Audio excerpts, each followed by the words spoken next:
May mga mandirigmang nananalo, pero pinahiya ni Saenchai ang mga world-class na manlalaban.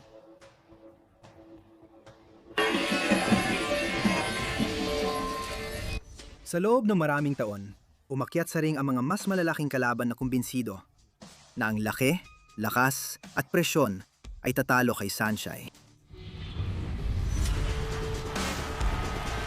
Karamihan sa kanila ay umalis ng napahiya.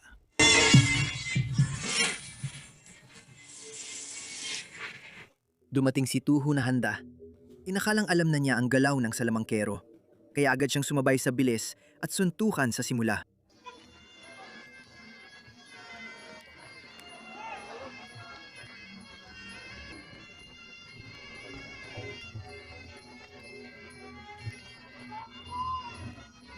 Inukso siya ni Tuhu sa gitna ng laban, ng malakas at harap-harapan.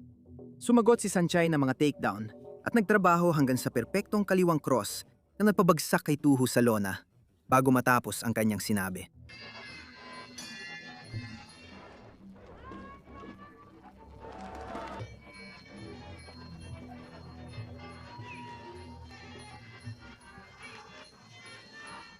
Huwag pagtawanan ang pinakamagaling na Muay Thai fighter, pero si Tuhu naglakas loob pa ring magsalita. Ang sumunod, sumipot lang ng may kapal ng muka. Si Mueller ay higante, 18 kilo ang lamang at may abanting abot sa suntok.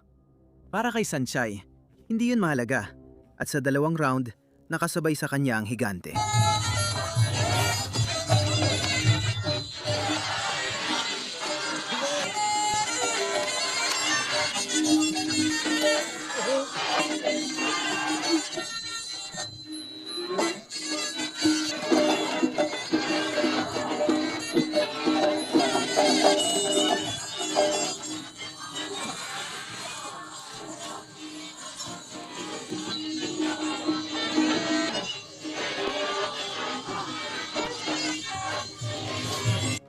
Pagkatapos, ginamit ni Saenchai ang question mark kick niya.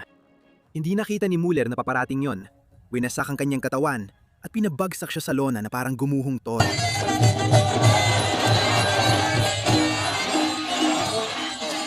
Pero kung iyon ay kamangha-mangha na, ang sumunod na pagtatapos ay nanggaling naman sa ere. Bumilis ang ritmo ni Barach at pinilit si Saenchai magtrabaho. Malaban at agresibo siya, nakakabitaw ng malilinis na suntok.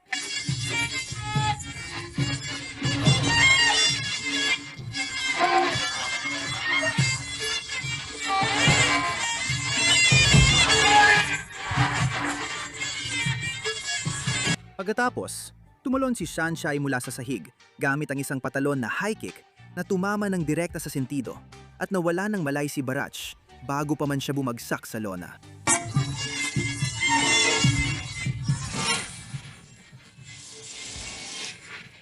Kadalasan, ang laban ay tinatapos sa sahig, pero si Saenchai ang tumatapos mula sa ere.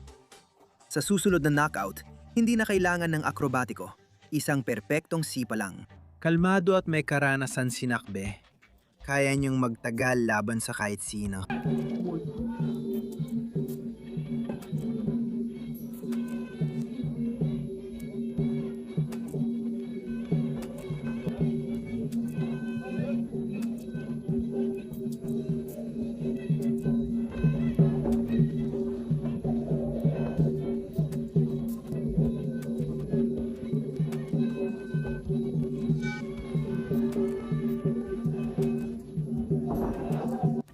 Naglabas si Saenchai ng patadang may patagilid na ikot na kahit paano ay natiis ni Nakbe. Ngunit wala na siyang paraan para makalampas sa laban. Nanalo si Saenchai sa nagkakaisang desisyon at parang normal lang ito para sa kanya. Kinaya ni Nakbe, pero yung sumunod di man lang lumapit. Simula pa lang, pinangunahan na ni Saenchai ng mataas na sipa at eksaktong jab habang tinatangka siyang sabayan ni Freitas.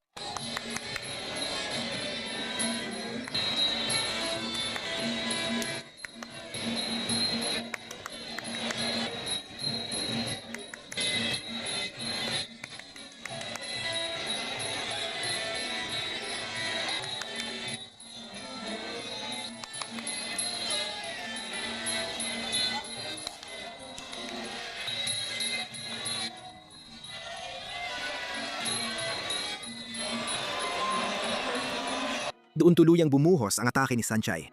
10 malilinis at sunod-sunod na suntok na walang awa, kaya pinatigil ng referee ang laban.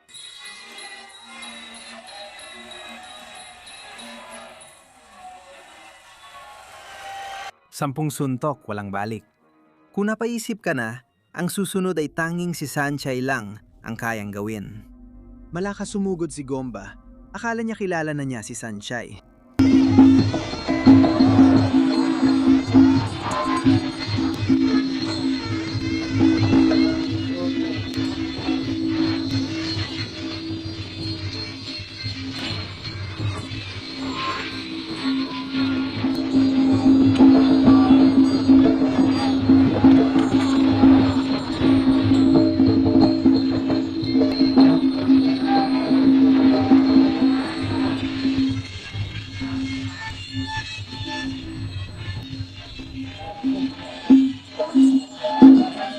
Sa tamang oras, tinamaan ni Sanchay si Gomba at bumagsak ito sa lona.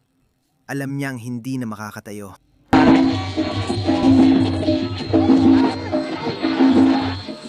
Pero bagamat karaniwan kay Sanchay ang pagtatapos na yon, ang sumunod ay nakadepende sa tiyaga at sa mangyayari kapag naubos ito.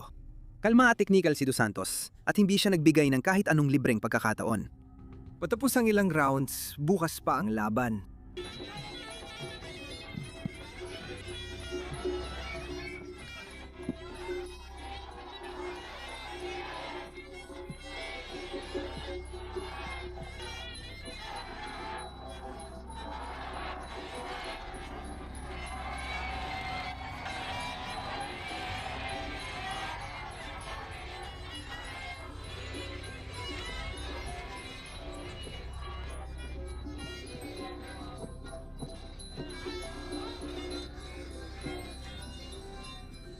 Pagkatapos, pinili ni Sanchay ang tamang sandali. Isang tuwid na sipa ang nagbukas ng depensa, sinundan ng matinding suntok sa katawan na nagpatumba kay Dos Santos sa lona habang namimilipit sa sakit.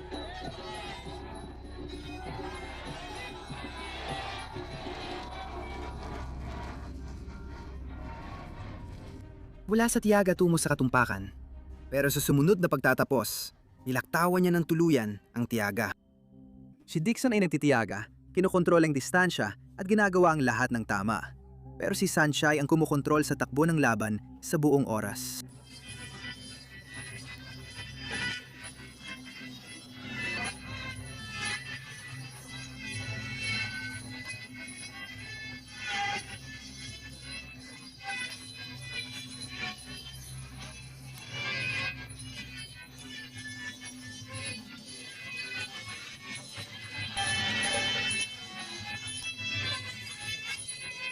Suntok sa atay ni Sanchay ang nagpaluhod kay Dixon, kaya hindi na nagbilang ang referee. Isang suntok sa atay ang nagpabagsak kay Dixon sa kanyang mga tuhod. Hindi na nagabala ang referee na magbilang, pero sinubukan ng susunod na kalaban na kontrahin siya at ang sariling ang sandata, ang naging dahilan ng kanyang pagkatalo. Pinakamalakas na sandata ni D'Angelo ang kaliwang hook niya.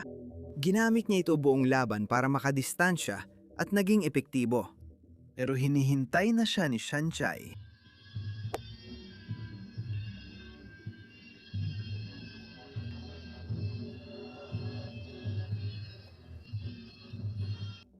Nang sumugod si D'Angelo sa hook, nakaiwas si Sanchay at agad siyang tinamaan ng mataas na sipa. Dahilan para matiklop at mapalugod si D'Angelo na parang nagdarasal.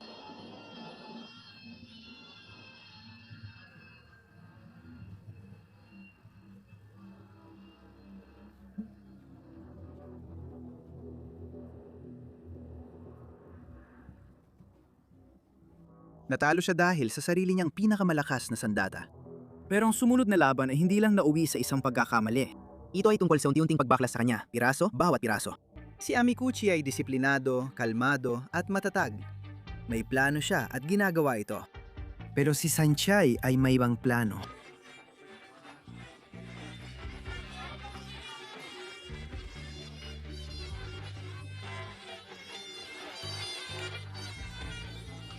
Parang listahan ng gagawin, isa-isang binaklas ni Sanchay ang kalaban. Kombinasyon, mga pagbabagsak, tuloy-tuloy na presyon. Ayaw manatili ni Amikuchi sa sahig. Pagkatapos, dumating ang mga tuhod at sa pagkakataong ito, hindi na siya nakatayo.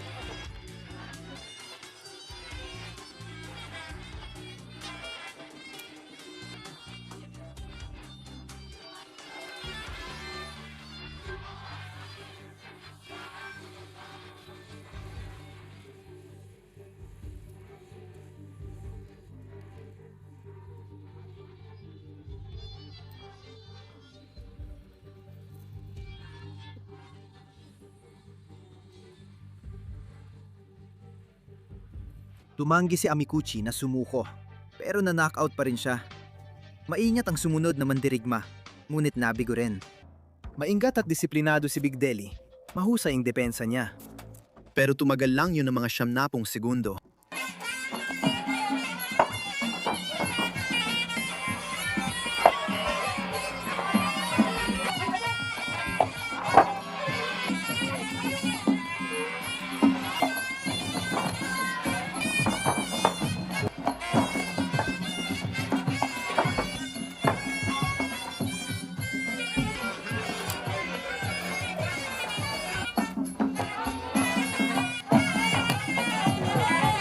Patuloy na binasag ni Sanchai ang depensa gamit ang mga kombinasyon ng tuhod sa katawan, walang tigil at eksakto. Hanggang sa wala nang natira kay Big Deli na maipagtanggol at napaluhod siya sa sakit.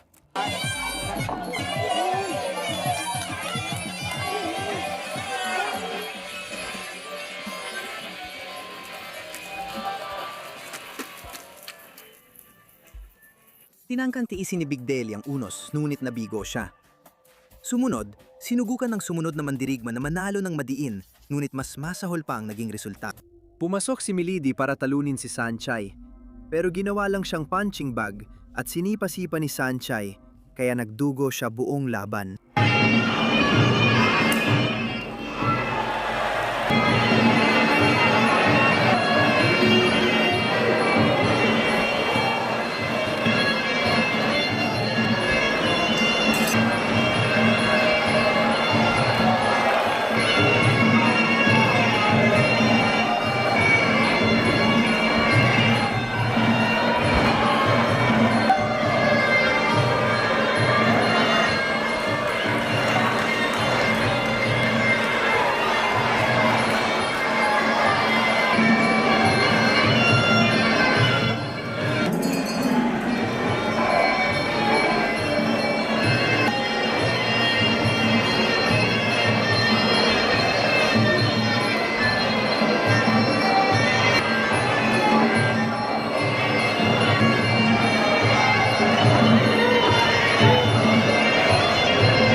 Pagkatapos, pinakawala ni Sanchai ang sikat niyang kapit at hagis. Sa puntong yon, halata na ang kalagayan ni Milady, kaya pumasok ang referee at tinapos ang laban.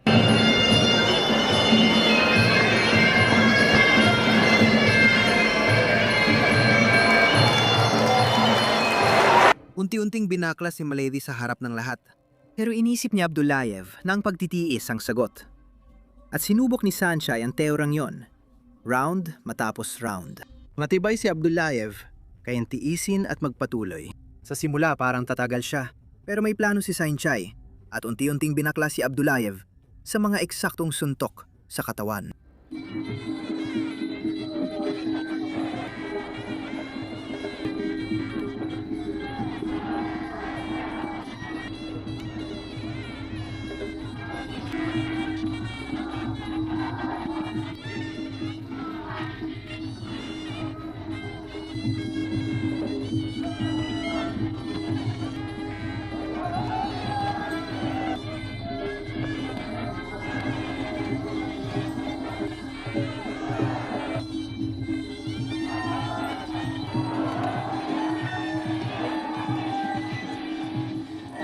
Round matapos round, mga sipa sa atay at mga tuhod sa tiyan. Kitang-kita na nanghihina na si Abdullayev. Lumating ang kombinasyon na nagpabagsak sa kanya. Litong-lito siya sa lona.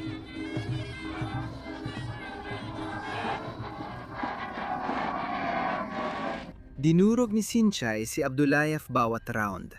Pero laban kay Francois, isang anggulo lang ang kinailangan niya.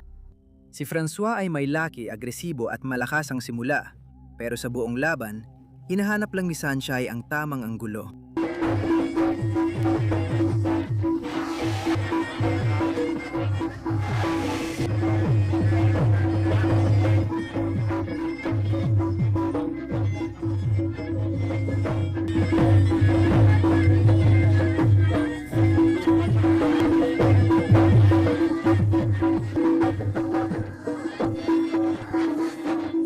Nang makita niya ito, isang malinis na kontrang hook ang tumama na parang aksidente, pero hindi talaga aksidente.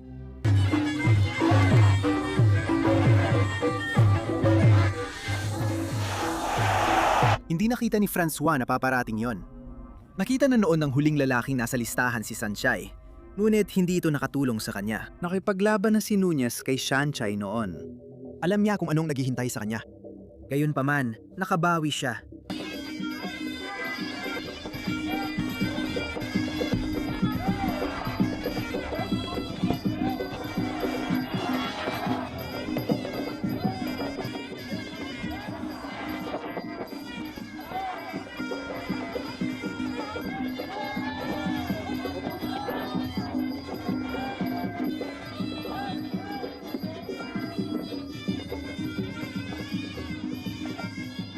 Matibay ang Brazilian sa unang round, pero sa ikalawa, pinabagsak siya ni Sanchay sa pamamagitan ng kaliwang mataas na sipa sa iisang tama.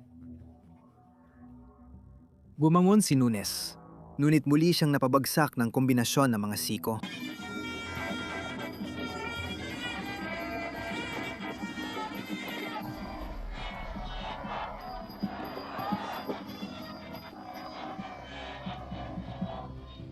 Gayunpaman, hindi pa rin sumuko si Nunez. Kaya inilabas ni Sanchay ang kanyang patagilid na paikot na sipa Para ipaalala sa lahat ng nanonood kung sino ang kanilang kaharap.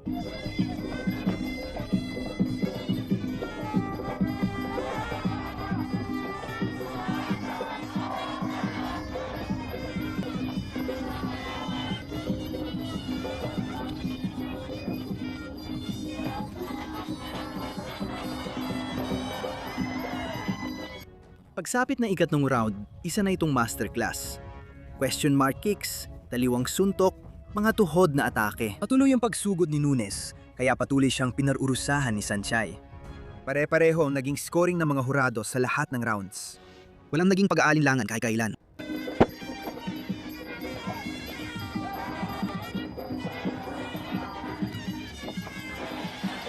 Sa edad na 43, hindi lang basta nanalo si Sanchay. Nagpakitang gilas siya. Hindi si Sanchay ang pinakamalaki. Hindi siya ang pinakamalakas. Pero wala pang sinuman sa kasaysayan ng Muay Thai ang nagawang magmukhang napadali ang ganitong antas ng karahasan.